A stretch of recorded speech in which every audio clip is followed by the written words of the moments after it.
Hello friends, welcome back to my YouTube channel Sangeeta dot Rinku ji में आप सभी का फिर से एक बार स्वागत है। और आज मैं फिर से आप सभी के बीच एक नई और सच्ची घटना के साथ हाजिर हूँ। और आज की कहानी शुरू करें उससे पहले अगर आप हमारे चैनल पर नए हैं तो प्लीज़ हमारे चैनल को सब्सक्राइब कर दीजिए और वीडियो पसंद आए तो लाइक कमेंट जरूर कीजिएगा। तो फ्रेंड्स, आज की जो कहानी है वो है 14 फरवरी वैलेंटाइन डे के दिन, जिस दिन सभी लड़के लड़कियां पति पत्नी इस दिन को कितने अच्छे से प्रेम दिवस के रूप में मनाते हैं। हमारे देश में आप सभी को पता है इस दिन कोई पति अपनी पत्नी की इतनी बेरहमी से हत्या कर सकता है। आप सोचने पर मजबूर हो जाएंगे, आपको पता चली क्या होगा थंबनेल देखकर। तो ये कहानी में एक पति जो अपनी पत्नी को इतनी बेरहमी से मारता है, ये कहानी शुरू होती है पश्चिम बंगाल के मिदनापुर से। एक इलाका है पतासपुर, जहाँ एक गौतम नाम का शख्स रहता है।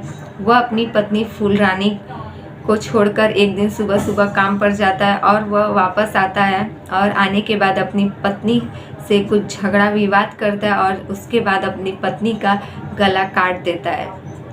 पूरा सर उसका धड़ से अलग करने के बाद वह उसके सर को लेकर सड़कों पर निकल जाता है और ऐसे ही घूमते रहता है। तभी पूरे पब्लिक की नज़र उस पर पड़ती है और वह लोग पुलिस स्टेशन में कॉल करते हैं। तो नज़दीकी पुलिस आती है वहाँ पे और उसे एक बस स्टॉप से, जहाँ वो जाकर बैठा रहता है, अपनी पत्नी का कटा हुआ सर और वो गट्टा लेकर, जिससे पुलिस उसके पास से बरामद कर लेती है और उसे गिरफ्तार करती है। उसके बाद उसके घर पहुँचने पे पुलिस को उसकी पत्नी का बाकी का शरीर और घर देखकर पता चल जाता है कि उसने क्या किया और किस तरीके से अपनी पत्नी की हत्या की है। तो उसके बाद गौतम से जब पूछताछ होती है थाने में, तो वह बताता है कि उसकी पत्नी का किसी से नाजायज संबंध था जिसका इसे शक था और इस बात को लेकर दोनों में हमेशा बहस हुआ करता था। और यही बहस उस दिन भी हुआ था, जिससे वह काम पर से आने के बाद अपनी पत्नी की गला काटकर हत्या कर देता है।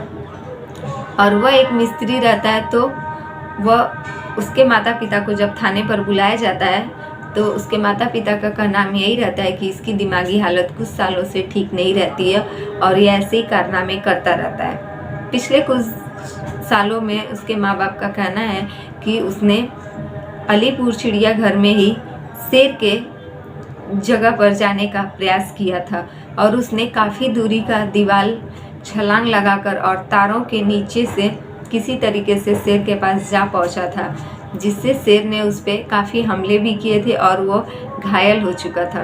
किसी तरीके से उसकी जान बचा ली गई और इस बार भी उसने वही कारनामा किया है, अपनी पत्नी की इतनी बेरहमी से हत्या करके। उसने अपने जुर्म को कबूल कर लिया है और फिलहाल पुलिस इसकी और आगे की कार्रवाई करने पर लगी है।